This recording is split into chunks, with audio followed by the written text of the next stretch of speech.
नमस्कार विद्यार्थी मित्रांनो, समाज सुधारक या सिरीज मधले आपले पुढचे समाज सुधारक आहेत बाळशास्त्री जांभेकर। ठीक आहे, एमपीएससीच्या सर्व परीक्षेमध्ये बाळशास्त्री जांभेकर हे आवडते एमपीएससीचे समाज सुधारक आहेत, त्यांच्यावरती बऱ्याच परीक्षेमध्ये प्रश्न विचारले जातात। ठीक आहे, आपण सुरुवात करूया डायरेक्ट न थांबता। 1812 ते 1846 हा त्यांचा एकदम आयुष्याचा कार्यकाळ आहे। फार कमी आयुष्य त्यांना लाभलेलं आहे बघा, म्हणजे 46 मधून 34 वर्ष ते बऱ्यापैकी जगलेले आपल्याला दिसून येतात। मराठी वृत्तपत्राचे जनक खूप महत्त्वाचं आहे, दर्पण नावाचं वृत्तपत्र त्यांनी चालू केलं होतं, जे पुढे जाऊन आपल्याला बघायचं सुद्धा आहे। मराठी वृत्तपत्राचे जनक बाळशास्त्री जांभेकर यांना म्हटलं जातं। पहिले इतिहास संशोधक, बरोबर, बनेश्वर या ठिकाणी जाऊन त्यांनी शिलालेख आणि ताम्रपटाचं वाचन केलं होतं। ह्या गोष्टीमुळे पहिल्यांदा त्याच्यामुळे त्यांना भारतीय किंवा पहिले इतिहासाचे संशोधक असं सुद्धा म्हटलं जातं। त्यानंतर ज्ञानेश्वरीचे आद्य प्रचारक, बरोबर, त्या काळामध्ये ख्रिश्चन मिशनऱ्यांचा सुळसुळाट भारतामध्ये झाला होता आणि त्याला बरीच लोक बळी पडत होती। त्याच्यामुळे त्यांनी काय केलेलं आहे की आपल्या धर्मात सुद्धा काही जे काही सांगितलेलं आहे चांगलं ते लोकांपर्यंत पोहोचावं म्हणून पहिली छापील ज्ञानेश्वरी त्यांनी चालू केली होती आणि त्यातूनच त्यांना ज्ञानेश्वरीची छापील ज्ञानेश्वरी चालू केल्यामुळे ज्ञानेश्वरीचे आद्य प्रचारक सुद्धा म्हटलं जातं। याचं ही चालू करण्यापाठीमागचं मुख्य कारण काय, तर ते ख्रिश्चन धर्म प्रसारकांचं जे कार्य होतं त्याला थोडासा आळा बसावा म्हणून, बरोबर। त्यानंतर आधुनिक महाराष्ट्राच्या सार्वजनिक जीवनाची गंगोत्री, हे अशी वाक्य परीक्षेला येतात, लक्षात ठेवायचं की असं कोणाला म्हटलं जातं, आधुनिक महाराष्ट्राच्या सार्वजनिक जीवनाची गंगोत्री।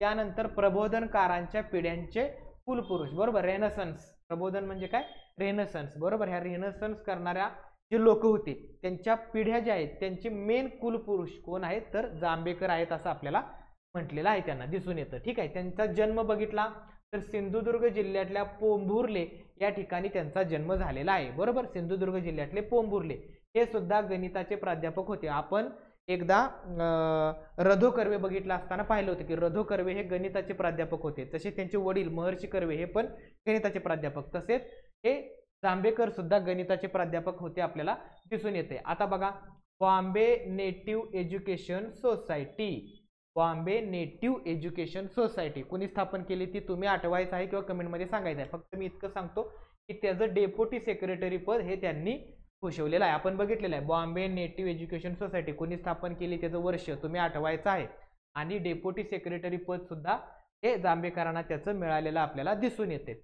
त्यानंतर हे बघा, अक्कलकोटच्या युवराजाचे शिक्षक, आपण जावरा संस्थानाच्या नवाबाचे शिक्षक दादोबा पांडुरंग बघितलं होतं, तसं अक्कलकोटच्या युवराजाचे शिक्षक सरकारनं त्यांना नेमणूक केलं होतं, हे जांभेकर होते। कुठल्या, अक्कलकोट युवराजाचे शिक्षक, बरोबर, हे सोलापूर जिल्ह्यातलं ठिकाण आहे अक्कलकोट, त्यामुळे त्या ठिकाणी गेल्यानंतर ते कानडी भाषा सुद्धा शिकलेले आहेत।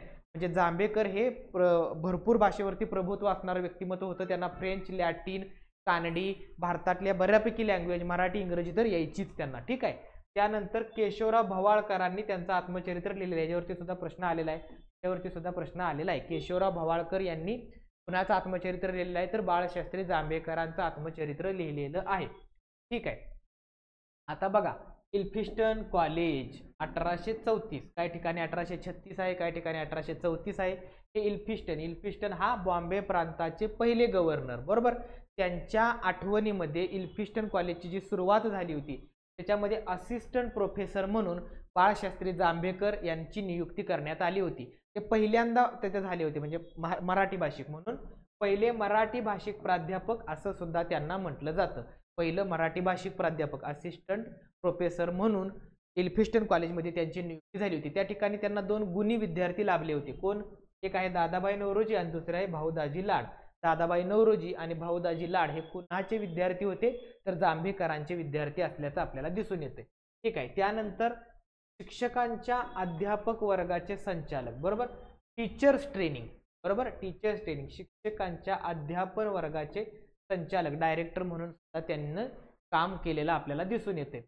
मुंबई इलाक्यातल्या ज्या मराठी शाळा होत्या त्या तपासणी करण्याचं काम, इन्स्पेक्शन करण्याचं काम सुद्धा त्यांनी केलेलं आपल्याला दिसून येते। हे मगाशी सांगितलं, बनेश्वरला जाऊन त्याने शिलालेख आणि ताम्रपटाचे वाचन केलं होतं म्हणून त्यांना पहिले इतिहास संशोधक सुद्धा म्हटलं जातं।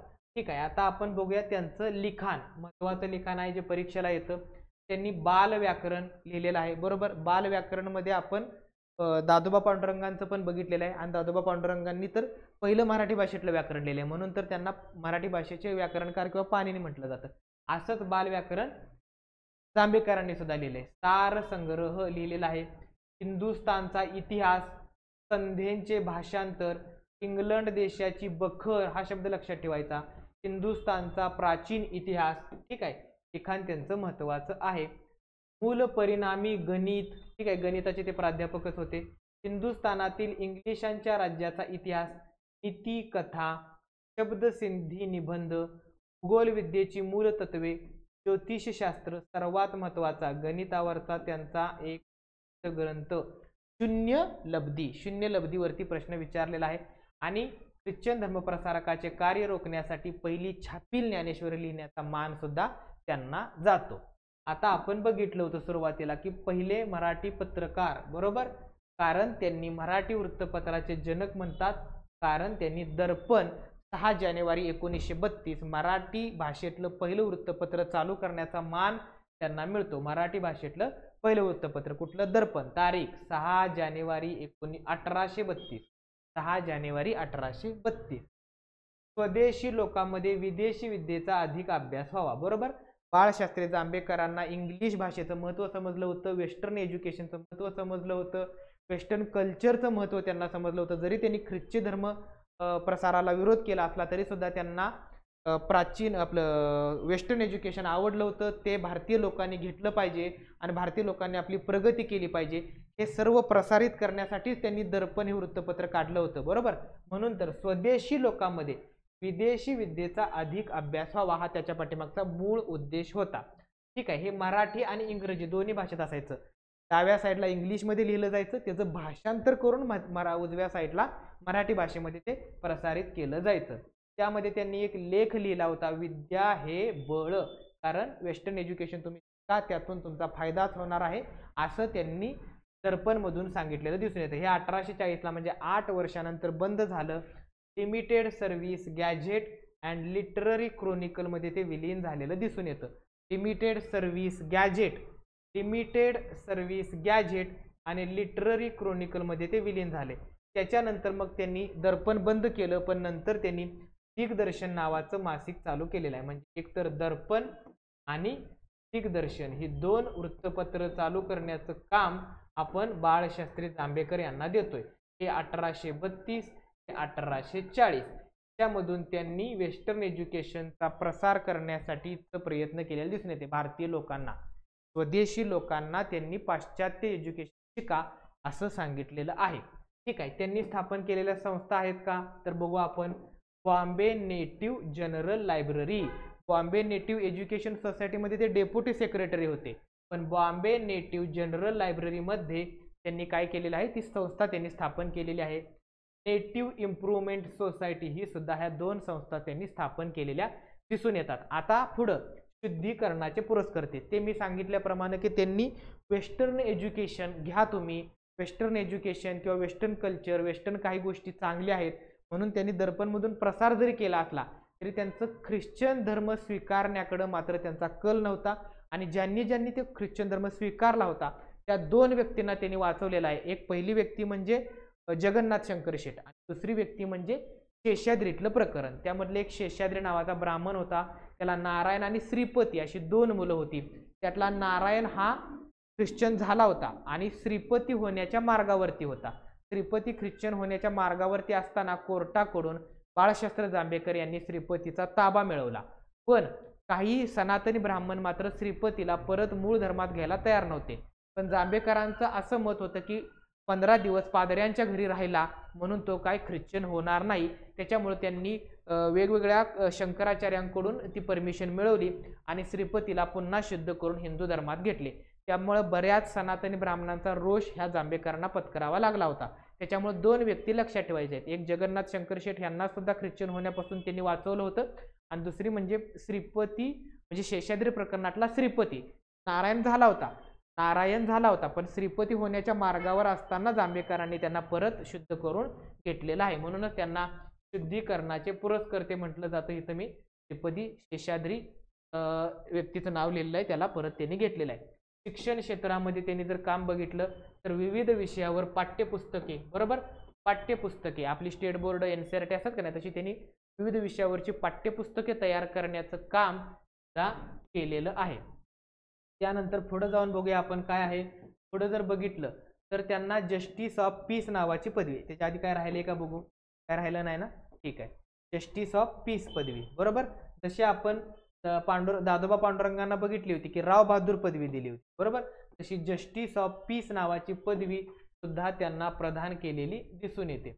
लोकांचं त्यांच्याविषयीचं मत काय बघू आपण. जांभेकरांना लोकांनी काय काय म्हटले.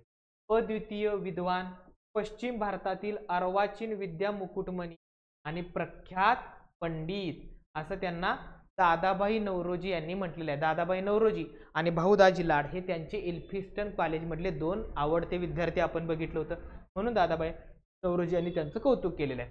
पश्चिम भारतातील आद्य ऋषी, काय म्हटलं मी, पश्चिम भारतातील आद्य ऋषी असं सुद्धा यांना म्हटलं जातं. कोण, न्यायमूर्ती चंदावरकर. आद्य ऋषी चंदावरकर हा कीवर्ड लक्षात ठेव. सरकार चाकर शास्त्री, मी सांगितलं त्यांनी सरकारवरती फार कमी टीका केलेली आहे आणि सरकारांच्या विरुद्धात ते बोलण्याचं त्यांनी धाडस केलेलं नाही, म्हणून तर त्यांचं दर्पण वृत्तपत्र चाललेलं आहे. त्यांनी त्यांचं एकदा असंही म्हणणं होतं की म्हणजे पश्चिम देशामध्ये, पाश्चिमात्य देशामध्ये किंवा युरोपमध्ये जे ज्ञानाचा प्रसार झाला त्याचं मुख्य कारण हे वृत्तपत्र आहे, म्हणूनच त्यांनी वृत्तपत्र चालू केलं होतं आणि सरकारवरती ते फार कमी टीका करायचे, म्हणूनच शेजवलकर त्यांना सरकार चाकर शास्त्री असं सुद्धा म्हणतात. त्यानंतर इतर ज्या कुठल्या गोष्टी बघितल्या, थोड्याफार अजून माहिती करून घेतल्या, त्या म्हणजे शिक्षक त्यांना बाल बृहस्पती म्हणायचे. ते लहानपणी असताना खूप हुशार होते, बरोबर. त्यांनी खूप कमी वयात ज्ञान संपादन केलं होतं, म्हणून त्यांना बाल बृहस्पती सुद्धा म्हणायचे. त्यांना अनेक भाषा यायचे, म्हणून बहुभाषी पंडित. मी सांगितलं अक्कलकोटला ज्यावेळेस ते गेले होते त्यावेळेस तिथं त्यांनी काय केलेलं होतं, तर कानडी भाषा शिकली होती. त्यांना फ्रेंच, लॅटिन ह्या सुद्धा भाषा यायच्या आणि कुलाबा वेधशाळेचे संचालक म्हणून सुद्धा त्यांनी कामकाज पाहिलेलं आहे. इतर 2-4 गोष्टी आपल्याला लक्षात ठेवायच्या. अशा पद्धतीने आपण जांभेकरांच्या विषयी सविस्तर माहिती पाहिलेली आहे, ठीक आहे. आता आपण ह्या सिरीजमध्ये असेच बाकीचे समाजसुधारक सुद्धा घेणार आहे, त्यामुळे तुम्ही काय करायचं आहे, हा व्हिडिओ पाहायचा आहे आणि सर्व आपल्या मित्रांना सुद्धा पाठवायचा आहे आणि पुढच्या व्हिडिओसाठी सुद्धा तयारीत राहायचं आहे. थँक्यू.